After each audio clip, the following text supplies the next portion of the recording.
All right, so a few days into early in-person voting in both North Carolina and Georgia, we are seeing more and more people turn out, breaking first and second day records. So that's really good for those states. And in the state of Nevada, we actually have Clark County now starting to report votes. So we're going to get into the Nevada numbers as well as the Georgia and the North Carolina numbers today. So that's going to be what we focus on in today's video. Also on top of that, tomorrow we're going to have early voting in person starting in Texas, Florida, and Wisconsin, 3 big states. So we're going to start seeing those numbers creep up more and more and see if there's a possibility of an upset in both Texas and Florida in either the presidential or the U.S. Senate races there. So one thing I want to mention really quickly here, just so you know, is that when we look at early in-person voting in states like North Carolina and Georgia, those numbers usually get bigger the closer we get to election day. So even though we are breaking first and second day records, these numbers are going to be substantially smaller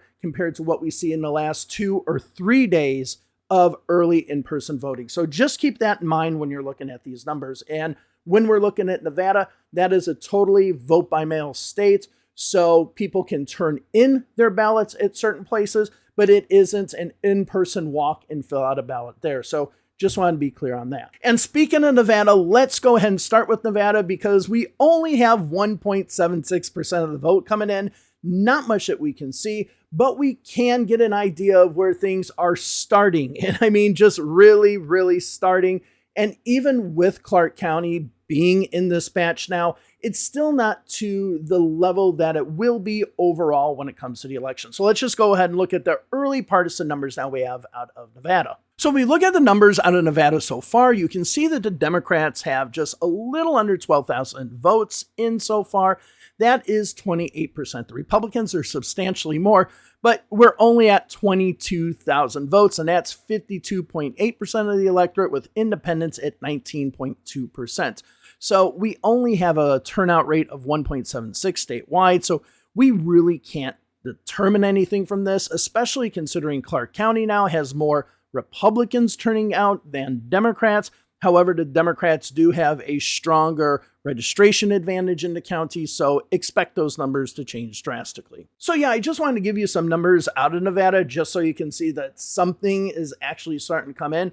Hopefully this week we'll start getting a little bit better of an idea how these numbers actually pan out. And remember, because it is a vote by mail state, that means that we should have a good idea right before Election Day how this state is panning out. So this is important. We'll go ahead and be watching these numbers and see what happens. But right now, just not even nearly enough to determine what's happening in the state. Okay, so let's go ahead and go to the state of North Carolina. Next, they are in their 4th day of early voting as of today.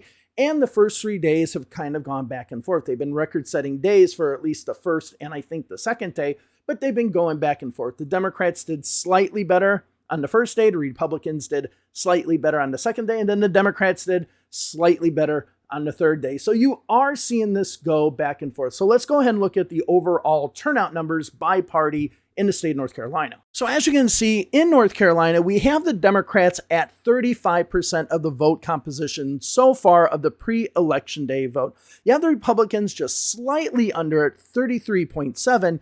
Yesterday, that number was at 34, so they actually went down 0.3% yesterday.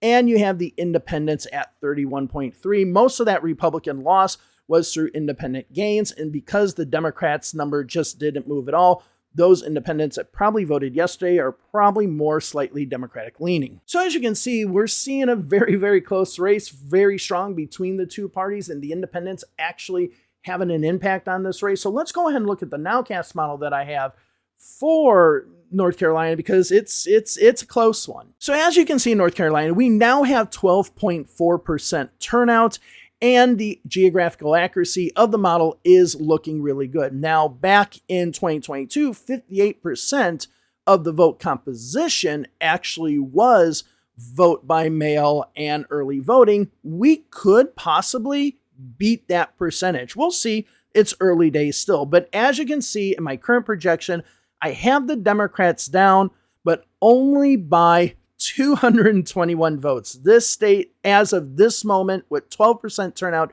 is very close. And I think everyone kind of expects that when we look at North Carolina. So again, this is of the votes. It's a Nowcast. It is of the votes that have been cast right now. It looks very, very close between the two parties. So as you can see, it's very, very close. But how does this vote distribute? You know, how many people are voting by mail, early voting in person, election day? Let's go look at the 2022 U.S. Senate race composition and give you an idea of how that looked to maybe give us a guide as to maybe what to expect in this election. So if you look at the U.S. Senate race in North Carolina back in 2022, Sherry Beasley, the Democratic candidate, won 72% of the vote by mail votes.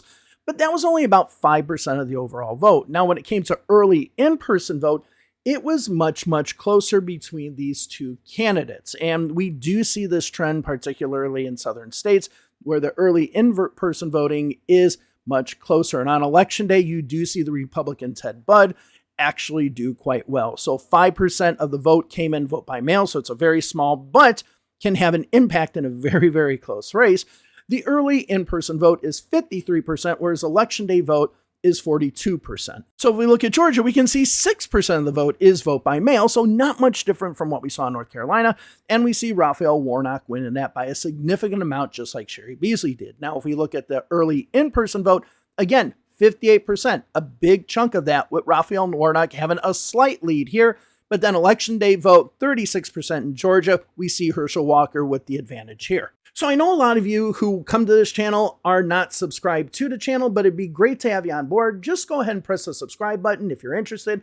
I do live streams every night. And if you want to know about those live streams, hit the little bell and you'll be notified when they start. You can also go to my Substack, which is listed in the description, where I also have interaction with my subscribers at Substack. So let's go ahead and go on to the next state. And with that being the case, let's go ahead and look at Georgia, which continues to be the problem child for the Democrats. So even though we have record numbers of people voting in person in the first and second day in early voting, those don't really mean much because a large chunk of those who will vote early in person will be in the last few days of in-person early voting. So we really can't glean way too much from this now, but we should start seeing some trends for the Democrats.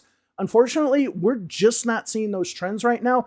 Everything is just staying like stagnant. It's not moving, and Republicans are actually doing quite well right now in the early in-person vote. So in the state of Georgia, unlike North Carolina, people don't register by party. They just register to vote. So we can't really figure out too much about the partisan breakdown of the voters right now. We just basically have to do the models and really figure out, based on electoral history, what the likelihood of people being Democrats or Republicans are who are voting right now. And that's what the Nowcast models are for. So let me go ahead and show you the Nowcast model right now for voting trend for Georgia. All right, so if we look at the voting trend Georgia average Nowcast model, we see the turnout rate right now is at 19.2%.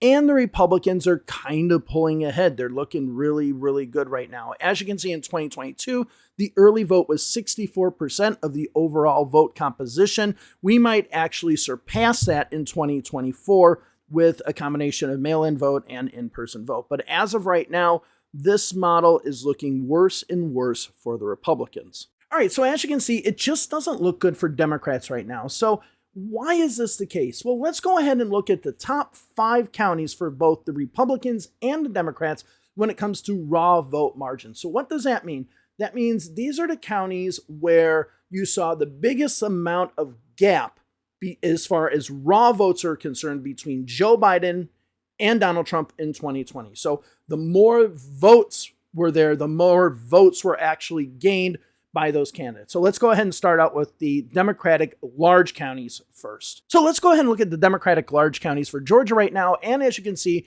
this statewide turnout rate is 19.2%, and Fulton County is performing above that. So it is doing its job. Cobb County now is slightly above that, and it is pulling its weight. The CAB basically at the state level, but as you can see, Gwinnett County and Clayton County, both at 16.8, significantly underperforming the turnout rates as far as comparing it to the state in total. Now, if we look at the top Republican counties as far as raw vote margins, we can see Cherokee County is now at 20% compared to 19.2. It was below a few days ago. Now it's at Forsyth County, keeps on doing quite well at 25.6%. Hall County at 21.2%, Coweta County at 23.2%, and Bartow County significantly lower. So they do have a problem county. This is their 5th largest vote margin county for the Republicans at 14.4. So that is a little bit of a problem for the Republicans. Now, as you can see, the Democrats have a few more problems in their counties than the Republicans do. Bartow County is the only one of those top 5 counties for the Republicans that really show it being quite off from the statewide turnout rate. But the reason why this is important is because those 5 counties for the Democrats are a significantly larger percentage of the vote that the Democrats need than the 5 counties for the Republicans. So let me go ahead and show you, of these 5 counties that we just looked at for the Republicans and Democrats, show you the percentage of the votes from those counties accounted for those candidates' overall vote. So as you can see, of those 5 counties that we just mentioned as far as the Democrats, that accounted for 50% of Joe Biden's overall vote.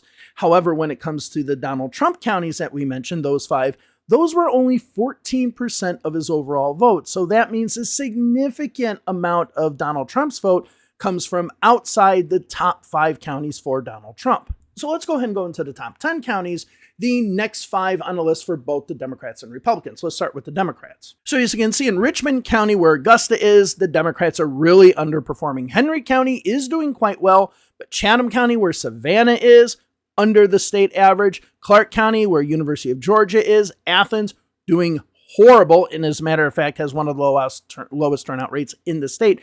And Muskogee County, where Columbia is, also underperforming, and that number is just getting bigger and bigger of a gap in the negative for compared to the statewide results. Now, if we look at the next 5 Republican counties, we can see Walton is at 20.3%, higher than the average. We have Paulding County that is lower. Jackson County is at the state average.